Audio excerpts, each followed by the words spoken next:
बाजार बोलता है, इसमें हम एफआईएस का डेटा देखेंगे और जानेंगे कि किस तरह का उनका ट्रेंड चल रहा है। तो ट्रेंड तो वैसे सेम ही चल रहा है कि एफआईएस बेच रहे हैं मार्केट में और डीआईस खरीद रहे हैं मार्केट में।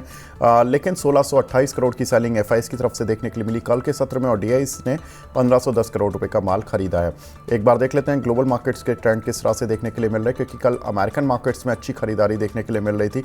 बाउंस बैक था नेस्डेक में, हालांकि डाउ थोड़ा सा नेगेटिव साइड पर बंद हुआ, लेकिन शंघाई और हैंसेंग यहाँ पर थोड़ा सा प्रेशर बना हुआ है। निकाई थोड़ा ग्रीन मार्क में है और कोस्ट भी बिल्कुल फ्लैट चल रहा है। एक बार देख लेते हैं टॉप गेनर्स और लूजर्स वहाँ पर क्या स्थिति है, कौन से काउंटर है जो अच्छी स्ट्रेंथ पकड़े हुए हैं। तो उसमें देखें तो एमटीएनएल करीब 13% ऊपर है, एसईपीसी कल भी ये ऊपर था, करीब आज 10.5% ऊपर है। वेक्टर फूड करीब 5.25%, डेटा पैटर्न्स करीब 5%, गॉडफ्रे फिलिप्स करीब 4.5%। ये सभी काउंटर्स अच्छी स्ट्रेंथ दिखा रहे हैं। एक बार देख लेते हैं टॉप लूजर्स कौन से हैं, कौन से काउंटर हैं जो कि इस मार्केट में वीक चल रहे हैं। तो जन सॉल्यूशन करीब 5%, केईसी करीब 4.5%, पॉलिसी बाजार, डीसीएम श्रीराम और सफायर फूड करीब 3.5 से 4.5% की रेंज में गिरे हुए हैं। लेकिन कल अमेरिकन मार्केट्स में खासतौर से नैस्डैक और टेक शेयरों में वहाँ पर एक अच्छा बाउंस बैक देखने के लिए मिला। उसका एक रीज़न भी था, वहाँ पर जो इन्फ्लेशन का रेट आया वो थोड़ा अनुमान से कम था। 2.8% की इन्फ्लेशन देखने के लिए मिली अमेरिकन मार्केट्स में, जो कि एस्टिमेटेड थी 2.9% की फरवरी के लिए।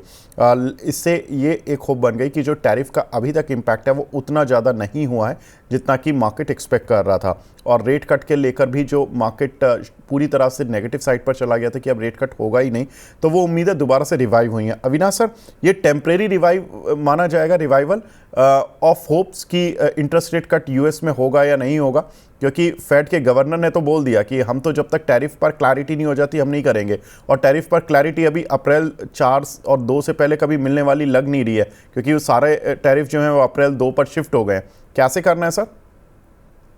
देखिए, मेरे ख्याल से टैरिफ को लेके इंडिया ने भी कहा है कि यूएस से उन्होंने कहा है कि हमको सितंबर तक का टाइम चाहिए। और क्लियरली मुझे लगता है कि देखिए आरबीआई की पॉलिसी इंडिपेंडेंट रहेगी।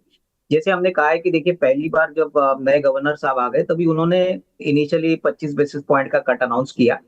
मुझे लगता है कि देखिए अगर रिटेल का इन्फ्लेशन नंबर मार्च के महीने में भी गिरता है, आईएपी का आंकड़ा भी इंप्रूव होता है, तो मुझे लगता है कि देन डेफिनेटली इसमें ये जो नंबर अभी आपने फरवरी में देखा है 7 मंथ लो है, तो क्लियरली उसका मतलब है कि कहीं ना कहीं थोड़ा सा इकोनॉमी में बॉटमिंग आउट हो गया है, रिकवरी के साइंस दिख रहे हैं। और कहीं ना कहीं देखिए अप्रैल टू जून का जो क्वार्टर रहेगा वो नॉट ओनली इकोनॉमी के लिए लेकिन इवन कॉर्पोरेट सेक्टर के लिए बहुत इंपॉर्टेंट रहेगा, क्योंकि बजट में जो एग्जेम्पशन लिमिट कंजम्पशन के लिए एनकरेज करने के लिए जो गवर्नमेंट ने अनाउंस कर दी है, प्लस जो आरबीआई का पहला 25 बेसिस पॉइंट का कट है, इसका सारा इम्पैक्ट आपको अप्रैल टू जून के क्वार्टर में देखने को मिलेगा। तो ये बहुत इंपॉर्टेंट रहेगा हमको सबको मॉनिटर करने के लिए। अगर यहाँ पे पॉजिटिव ट्रिगर्स मिलते हैं तो मेरे ख्याल से देखिए और एक रेट कट अप्रैल में पॉसिबल जरूर लगता है।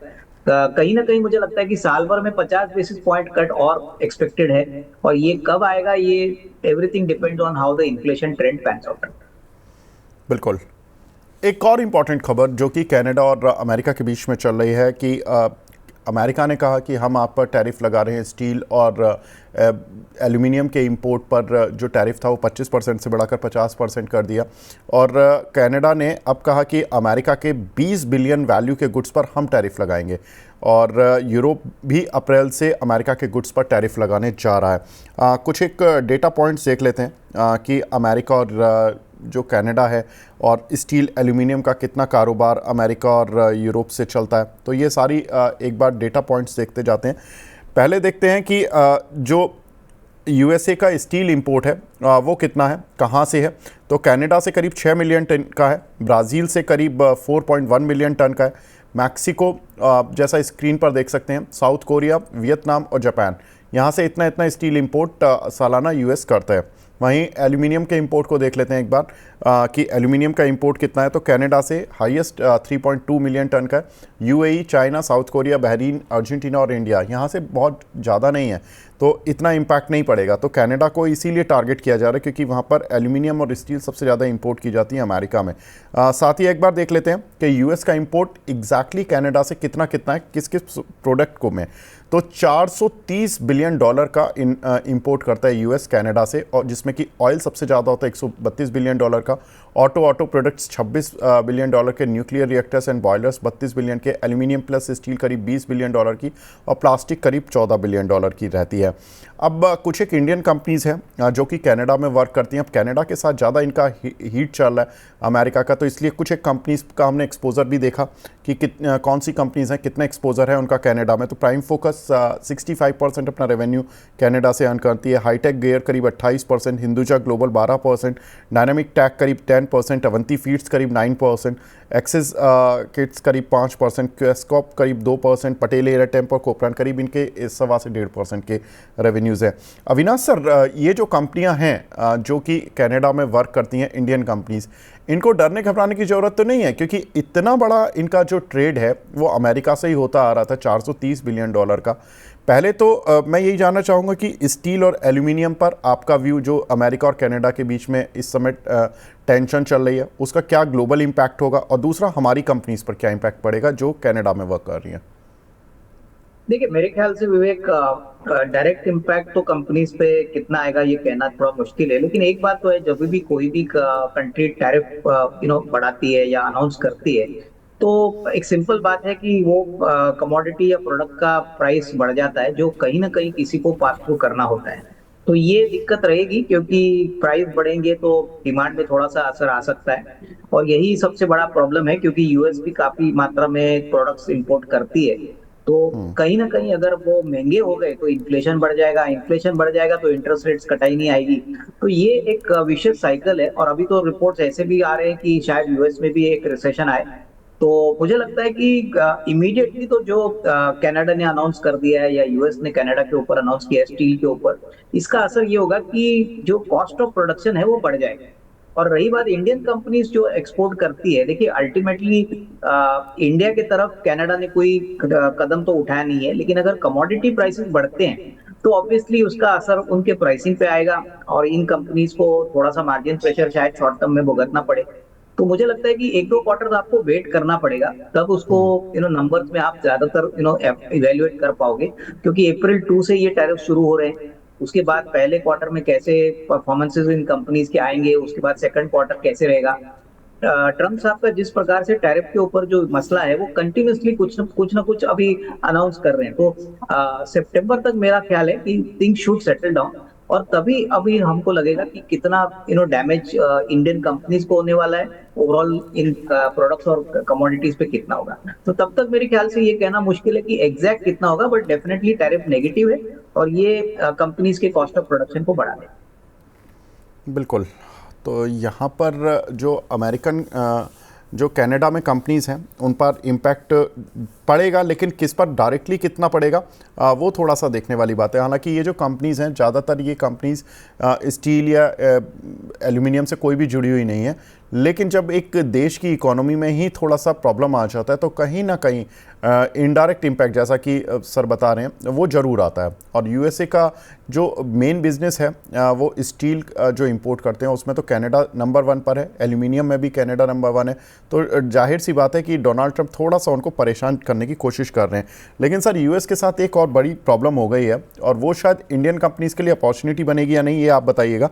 चीन की वॉलमार्ट के साथ टेंशन बढ़ गई है। चीन से वॉलमार्ट लगातार कहता जा रहा है कि भाई देखो, हमारे यहाँ टैरिफ बढ़ गए हैं, अब हम अगर आपसे माल लेंगे तो वो थोड़ा महंगा मिलेगा, तो इसलिए आप क्या करें कि आप थोड़े से अपने प्राइस कट कर दीजिए। अब चाइना की कंपनियाँ कह रही हैं कि हम क्यों कट करें, हमें क्या ज़रूरत पड़ी है कि आपने टैरिफ लगाया तो आप देखो अपना।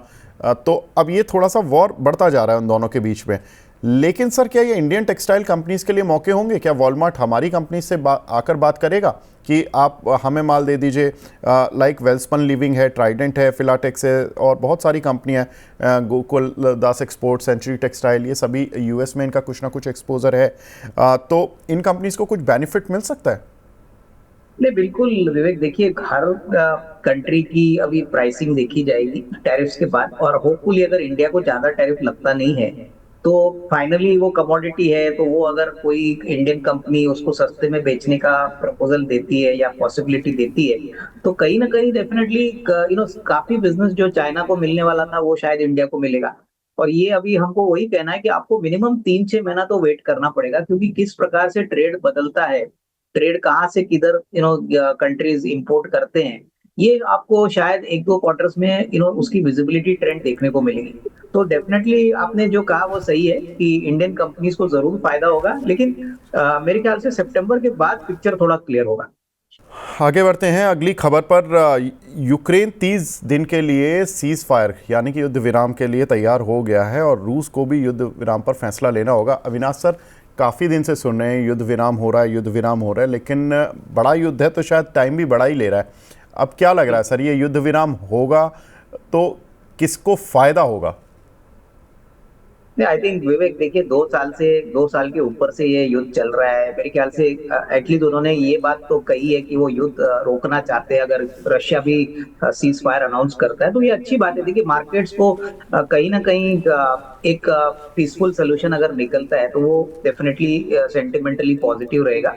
और मुझे लग रहा है कि इसका सबसे बड़ा इम्पैक्ट कमोडिटीज पे रहेगा। अगर आप क्रूड की भाव प्राइसेस देखें या मेटल्स की प्राइसेस देखें तो काफी हद तक जब ये वॉर हुआ था तभी इन सारे जो कमोडिटीज पे काफी नेगेटिव सरप्राइज आया था। और अभी ग्लोबल ट्रेड मूवमेंट भी थोड़ा बहुत असर हो चुका है, तो वो भी थोड़ा सा स्मूदन हो जाएगा, लॉजिस्टिक कॉस्ट भी कम हो जाएंगे। तो मेरा मानना है कि देखिए कम से कम एक बार ये फाइनली वॉर खत्म हो जाता है तो बहुत सारी अनसर्टेनिटी खत्म हो जाएगी। क्रूड का लेवल जो है फिर वापस नॉर्मल लेवल पे आएगा। अभी ऑलरेडी क्रूड $69-70 चल रहा है। तो ये अगर वॉर खत्म होता है तो आपको और थोड़ी कटाई भी देखने को मिल सकती है। तो मेरे ख्याल से नेट नेट पॉजिटिव है। बट ये कभी होगा और किसका कौन से टर्म्स और कंडीशंस पे होगा वो हमको देखना पड़ेगा, क्योंकि देखिए अभी भी माहौल काफी गर्म है। यूक्रेन ने रशिया के ऊपर अटैक किया है, रशिया ने यूक्रेन के ऊपर अटैक किया है, और ये सीज फायर जो है ये कितना जल्दी होता है वो भी मार्केट्स कीनली वेट करें। बिल्कुल, जितना जल्दी सीज फायर होगा उतना ही जल्दी मार्केट में रिवाइवल की उम्मीद होगी या मार्केट को फ़ायदा मिलेगा। अब वो किस पर्टिकुलर पॉकेट को मिलेगा वो भी देखना होगा, क्योंकि बहुत सारी शर्तों के साथ ये अब सीज फायर होगा। अब वो शर्तें क्या होंगी और क्या कुछ इनका इम्प्लीकेशंस होगा, ये बहुत इंपॉर्टेंट चीज़ें हैं। लेकिन सर एक और इसमें पेच था, वो ये था कि हमारी जो ऑयल रिफाइनिंग कंपनीज थी लाइक MRPL, चेन्नई पेट्रो, जो कि सस्ता क्रूड लेकर इन्होंने बड़े अच्छे ग्रॉस मार्जिन कमाए और काफ़ी अच्छा पैसा बना इनका। अभी क्या लगता है, ये रिवर्सल होगा इनका या ये शेयरों में बने रहे निवेशक? नहीं, देखिए अभी भी क्रूड का जो प्राइस है वो काफी अट्रैक्टिव है। $69-70 में अगर इन कंपनीज को क्रूड मिलता है तो एक तो ऐसा है कि रुपया का डेप्रिसिएशन भी अभी थोड़ा सा दमा है। अगर रुपया डेप्रिसिएशन नहीं होता, रुपया स्टेबलाइज होता है, तो ऑटो एविएशन सेक्टर में तो अभी भी थ्रूपुट काफी रीजनेबली अच्छे लेवल पे है। तो अगले 1-2 क्वार्टर्स के लिए तो आउटलुक पॉजिटिव ही है विवेक। मुझे नहीं लगता है इसमें कोई नेगेटिव सरप्राइज है, क्योंकि क्रूड अगर $69-70 में अगर इनको कंटिन्यूसली मिलता है तो इनके ग्रॉस रिफाइनिंग मार्जिन काफी अच्छे लेवल पे होंगे। तो अभी तो मुझे नहीं लगता है कि आपको कोई जल्दबाजी करनी चाहिए इनसे निकल जाने के लिए। HPCL हो, BPCL हो, IOC हो, मेरे ख्याल से जो डाउनस्ट्रीम ऑयल मार्केटिंग कंपनी है उनके लिए तो डेफिनेटली नंबर्स अच्छे आएंगे अगर क्रूड सॉफ्ट रहता है। जी सर, एक और इम्पॉर्टेंट खबर वो है शेयरों में शॉर्ट सेलिंग के नियमों में ढील दी जा सकती है। सेबी की तरफ से ये बातें आ रही हैं और ड्राफ्ट सर्कुलर जल्द ही जारी कर सकता है SEBI. Avinash sir, short selling अगर शुरू हो जाती है तो ये तो जो अभी तक तो डेरिवेटिव्स के ही जो शेयर होते थे उनमें थोड़ा वॉलेटिलिटी ज़्यादा रहती थी at the time of sale, जैसा कि हमने इंडसइंड बैंक में देखा कि एक ही दिन में शेयर 26% तक डाउन होता हुआ दिखाई दिया। अब शॉर्ट सेलिंग होगी तो 20-20% के जो डाउन सर्किट लगते हैं, किसी शेयर में ख़राब खबर आ जाती है तो शॉर्ट सेलिंग आप उसमें कर सकते हो। तो ये तो बड़ा मतलब मार्केट वॉलेटाइल काफ़ी हो जाएगा, बहुत सारे शेयर्स वॉलेटाइल हो जाएंगे। इससे सब ब्रोकिंग कंपनीज़ को कितना फ़ायदा होगा और उन शेयरों में जहाँ पर कि वॉलेटिलिटी ज़्यादा रहती है, हाई बीटा काउंटर्स जो होते हैं, उन पर क्या प्रभाव पड़ेगा? नहीं, बिल्कुल। देखो विवेक, मार्केट की हालत ऐसी है कि आप शॉर्ट सेलिंग तभी कर सकते हो जब मार्केट अच्छे पीक वैल्यूएशंस पे है। अभी तो मार्केट में कंडीशन ऐसी है कि ऊपरी लेवल से स्टॉक्स काफी पिटे हुए हैं। अगर मान के चलिए कोई नेगेटिव सरप्राइज आता है जैसे इंडसइंड बैंक में आया, तो ही आपको ऐसे शॉर्ट सेलिंग के मौके मिलेंगे। बट डेफिनेटली थोड़ा सा मार्केट और वोलेटाइल होगा, क्योंकि जहां पे भी नेगेटिव खबर आएगी कोई भी कंपनी के बारे में तो वहां पे आप एज्यूम करके चलिए कि ये शॉर्ट सेलिंग के जो रूल्स में अगर थोड़ी सी भी कंसेशन मिलती है तो और थोड़ी बेनिफिट शॉर्ट सेलर्स को मिलेंगे। तो कहीं ना कहीं मार्केट में वोलेटिलिटी बढ़ेगी, और ये थोड़ा सा इन्वेस्टर्स के लिए तकलीफ वाला मामला हो सकता है, क्योंकि देखिए इंडसइंड बैंक में मुझे पता है कि जिस दिन ये न्यूज आई, अगले दिन जब स्टॉक ट्रेड हुआ, तो एक दिन में 25-26% ये स्टॉक ने तोड़ा। तो डेफिनेटली वोलेटिलिटी बढ़ेगी, इन्वेस्टर्स के लिए ये खराब है, लेकिन हाँ ट्रेडर्स के लिए अच्छी बात है, क्योंकि वो शॉर्ट सेलिंग यूज कर सकते हैं अपना मुनाफा बढ़ाने के लिए। आगे बढ़ते हैं सर, अगली खबर की तरफ। आईआईपी ग्रोथ काफ़ी अच्छी देखने के लिए मिली, 5% की ग्रोथ देखने के लिए मिली है जनवरी आईआईपी में, और 3.5% की ग्रोथ थी दिसंबर में। तो मंथ ऑन मंथ बेसिस पर थोड़ी रिकवरी आई है इंडस्ट्रियल प्रोडक्शन में, उसमें मैन्युफैक्चरिंग और माइनिंग ग्रोथ में अच्छा उछाल देखने के लिए मिला है। अविनाश सर, ये कोई बेस इफेक्ट होता है जनवरी का, या ये रियल ग्रोथ मानी जाए जो कि 5% आई है, और इसका क्या कुछ इम्पैक्ट होने वाला है Q4 के नतीजों में? क्योंकि अक्सर हम यही देखते हैं कि अगर आईआईपी ठीक रहता है, पीएमआई डेटा ठीक रहता है, जीडीपी तो खैर चलो लैगिंग इंडिकेटर हो जाता है, वो थोड़ा बाद में आता है, नतीजों के बाद ही आता है सभी कंपनीज़ के। तो इन डेटा से ये माना जाए कि Q4 थोड़ा रिवाइवल वाला होगा कंपनीज़ के लिए? नहीं, बिल्कुल। देखिए मुझे लगता है कि एक दो और महीने का डेटा आना जरूरी है, क्योंकि एक ही महीने का डेटा पे हम पूरी तरह से पुष्टि नहीं कर पाएंगे। बट अगर मान के चलिए कि फरवरी और मार्च का भी नंबर पॉजिटिव आता है, तो मेरे ख्याल से मार्केट्स को कॉन्फिडेंस रहेगा, क्योंकि इंडेक्स के ऊपर भरोसा करना मेरे ख्याल से शायद थोड़ा सा प्रॉब्लम हो सकता है। बट हाँ, मेरे ख्याल से जैसे मैंने आपको कहा कि जनवरी टू मार्च का जो चौथा क्वार्टर है, वो नंबर अगर उम्मीद से बेहतर आते हैं कंपेयर टू दिसंबर क्वार्टर, तो उसमें मार्केट को दिलासा होगा कि कहीं ना कहीं आईआईपी का नंबर जो इंडेक्स बता रहा है, वो ऑब्वियसली कॉर्पोरेट अर्निंग्स में भी दिख रहा है। तो I think it will better to wait for another couple of months, एक दो महीना और आप डेटा पॉइंट्स चेक करिए, उसके बाद ही आपको ये आईआईपी का आंकड़ा जो आया है उसमें थोड़ा सा कंफर्ट और कन्विक्शन आपको मिलेगा। ठीक है सर, तो मैन्युफैक्चरिंग में जिस तरह की ग्रोथ देखने के लिए मिली है 5% से ज़्यादा की, और माइनिंग में भी अच्छी ग्रोथ है, कोई मैन्युफैक्चरिंग या माइनिंग से जुड़े हुए शेयरों पर बैट लगा सकते हैं? देखिए मेरे ख्याल से जो हमारा जो व्यू है कि ऑटो सेक्टर में जिस प्रकार का भी ग्रोथ आ सकता है, कंजम्पशन को काफी बड़ा बूस्ट बजट ने दिया है, इंटरेस्ट रेट्स भी अभी पॉसिबली कम हो जाएंगे, ऑलरेडी एक रेट कट आरबीआई ने अनाउंस किया है। तो ये कहीं ना कहीं ऑटो सेक्टर के लिए फायदेमंद वाली बात है। अगर आप कमर्शियल व्हीकल्स की बात करें या टू व्हीलर्स की बात करें, ट्रैक्टर की बात करें, तो यहाँ पे आई थिंक जो बड़े स्टॉक्स है जैसे महिंद्रा एंड महिंद्रा है, हमको लगता है ऊपरी लेवल से बहुत टूटा है, ऑलमोस्ट 3100 से ये स्टॉक टूटा है। आज भी स्टॉक नरम है करीबन 2650 में। तो ये एक अच्छा विकल्प हो सकता है। देखिए ऐसे मौके पे ही आपको ऐसे स्टॉक खरीदने हैं, क्योंकि जब बाजार में बहुत भयंकर तेजी आती है तभी ये स्टॉक्स महंगे वैल्यूएशन पे ट्रेड करना चालू करते हैं। तो ये डेफिनेटली एक रिफ्लेक्शन है कि जो इंटरेस्ट सेंसिटिव सेक्टर्स है, जैसे हाउसिंग हो गया, बैंक्स हो गए, कैपिटल गुड्स हो गया, तो यहाँ पे भी आपको बेनिफिट मिलेंगे। लेकिन ऑटो एक डायरेक्ट सेक्टर है जो इंटरेस्ट कट का एक बड़ा बेनिफिशियरी हो सकता है। ठीक है, एक और इम्पॉर्टेंट खबर बीईएल को लेकर आई है, जिसमें कि इनको 2463 करोड़ रुपए का ऑर्डर मिला है, और ये ऑर्डर डिफेंस रडार के लिए सरकार से ही मिला है। FY25 में कंपनी को अभी तक 17,300 करोड़ रुपए के ऑर्डर्स ऑलरेडी मिल चुके हैं, और इसमें एक हम ब्लूमबर्ग की उस पर देख रहे थे, तो उसमें 26 में से 23 रिसर्च कंपनियों की इस काउंटर शेयर को खरीदने की राय है, और शेयर के जो औसत टारगेट दिए गए हैं वो कल की क्लोजिंग से करीब 23.3% के अपसाइड के हैं। अविनाश सर, ये कंपनी ने बोला था कि करीब 25,000 करोड़ रुपए के ऑर्डर इनको मिलेंगे, 17,300 करोड़ के ऑर्डर मिले हैं इस महीने, यही महीना बचा है इस फाइनेंशियल ईयर का, तो और ऑर्डर एक्सपेक्टेड है, और कहाँ तक ये काउंटर जा सकता है सर, क्या लगता है? देखिए डिफेंस की कंपनी में भारत इलेक्ट्रॉनिक्स एक ऐसी कंपनी है जो ज्यादातर ऑलमोस्ट 70-80% ऑर्डर्स उनको जनवरी और मार्च के क्वार्टर में मिलते हैं, और ये मैनेजमेंट ने कहा है, तो ऑब्वियसली उन्होंने उनका होमवर्क तो जरूर किया होगा। बट मेरे ख्याल से ये अगर ऑर्डर आते हैं विवेक, आई थिंक देखिए ये कहना मुश्किल है अभी कितने दिनों में ये बाकी के ऑर्डर आएंगे, लेकिन जो 25,000 करोड़ का उन्होंने टारगेट दिया, अगर वो फुलफिल होता है तो मार्केट्स को डेफिनेटली इस स्टॉक को रीरेट करने में कोई दिक्कत होगी नहीं।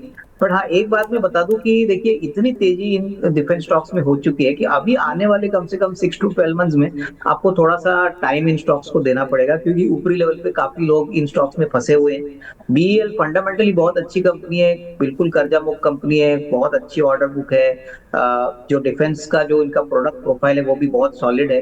तो आपका नजरिया अगर 12 से 15 महीने का होगा, तो डेफिनेटली मुझे लगता है कि यहाँ से भी एक 20% की अपसाइड पॉसिबल है। ठीक है। अविनाश सर, अब होली का समय है तो कुछ ऐसे शेयर बता दीजिए जो सर बढ़िया से रिटर्न दे दे। बहुत लोग अब नेगेटिव रिटर्न देख देख के परेशान हो गए हैं सर। देखिए, दो स्टॉक्स हमको पसंद है। एक जो होटल और हॉस्पिटैलिटी सेक्टर से जुड़ा हुआ है और वो बहुत ही यूनिक प्लेयर है। कंपनी का नाम है बीएलएस इंटरनेशनल। देखिए, इस कंपनी की और एक कंपनी है बीएलएस ई सर्विसेज, जो अलग से लिस्टेड है, जो इनकी सब्सिडरी है। देखिए, ये कंपनी वीसा का काम करती है और जब भी कोई भी ट्रैवलर आउट ऑफ इंडिया जाता है तभी उसको वीसा की जरूरत लगती है। इनका बिजनेस मॉडल बहुत एसेट लाइट है। इनफैक्ट करीबन 2000 करोड़ की कैश इनकी बैलेंस शीट पे अभी भी है। इनके करीबन 62 कंट्रीज के साथ अरेंजमेंट्स है जहाँ पे ये वीसा का काम करते हैं। और अभी मैं देख रहा था कि पिछले साल इन्होंने 320-325 करोड़ का प्रॉफिट किया था पूरे साल के लिए। अभी फर्स्ट 9 मंथ्स ऑफ 25 के लिए इन्होंने ऑलरेडी 390 करोड़ का प्रॉफिट कमाया। तो हमारा मानना है कि इस साल कम से कम 450-470 करोड़ का प्रॉफिट इस साल आएगा। तो कहीं ना कहीं देखिए, 324 करोड़ में स्टॉक में अभी भी काफी अच्छा रिलेटिव पोटेंशियल है। स्टॉक ऊपरी लेवल से काफी टूट भी चुका है। तो यहाँ पे एक छोटा पोजीशन आप बनाएंगे तो करीबन 425-430 का एक टारगेट प्राइस पॉसिबल है। हॉस्पिटैलिटी सेक्टर का प्ले है और मुझे लगता है कि इनको कोई ज्यादा कंपटीशन भी नहीं है, तो वो भी एक अच्छा पॉइंट इनके फेवर में होता है। तो ये रहा पहला स्टॉक, महिंद्रा एंड महिंद्रा। मैंने आपको बताया कि देखिए, ये एक ऐसा स्टॉक है विवेक, जो रिटेल निवेशकों के लिए बहुत आइडियल रहेगा। क्योंकि देखिए, इस कंपनी का जो इलेक्ट्रिक व्हीकल का जो पोर्टफोलियो है, यहाँ पे इन्होंने जो इनिशियल रिस्पांस मिला है गाड़ियों का, बहुत ही दमदार रिस्पांस आया है। और कहीं ना कहीं मुझे लगता है कि आप दिसंबर क्वार्टर के नंबर देखिए, मैनेजमेंट की कमेंट्री देखिए, वेल मैनेज कंपनी है, कोई कॉर्पोरेट गवर्नेंस का इशू नहीं है, ग्रोथ भी काफी बढ़िया है, डबल डिजिट है। तो आप अगर टाटा मोटर्स से या अशोक लेलैंड से इनको कंपेयर करें तो बहुत ही स्टेबल नंबर है और ऊपरी लेवल से काफी टूट भी चुका है। तो यहाँ पे थोड़ा थोड़ा अगर एसआईपी के फॉर्म से भी अगर कोई खरीदता है तो करीबन 33,100 का टारगेट प्राइस अगले 8 से 12 महीने में पॉसिबल लग रहा है। तो ये दो सेफ काउंटर्स है जहां पे पैसा भी ग्रो करेगा और कैपिटल भी सेफ रहेगा। बिल्कुल। तो महिंद्रा एंड महिंद्रा यहाँ पर 3000 रुपये का टारगेट अविनाश सर की तरफ से दिया जा रहा है। और दूसरा काउंटर है बीएलएस इंटरनेशनल, जहाँ पर कि सर ने बताया कि 425 रुपये के टारगेट के लिए इस काउंटर को लिया जा सकता है। 324 रुपये पर चल रहा है, तो ऑलमोस्ट यहाँ से 33% से ज़्यादा का रिटर्न मिल जाएगा आपको और लगभग 100 रुपये का ऊपर का अपसाइड इस काउंटर पर मिलेगा। और लीडिंग कंपनी है महिंद्रा एंड महिंद्रा, तो वहाँ पर भी अच्छा एक डिसेंट अपसाइड मिलेगा। अविनाश सर, आप हमारे साथ जुड़े सर, बहुत बहुत शुक्रिया हमसे जुड़ने के लिए। और again wish you very happy Holi sir. Thank you.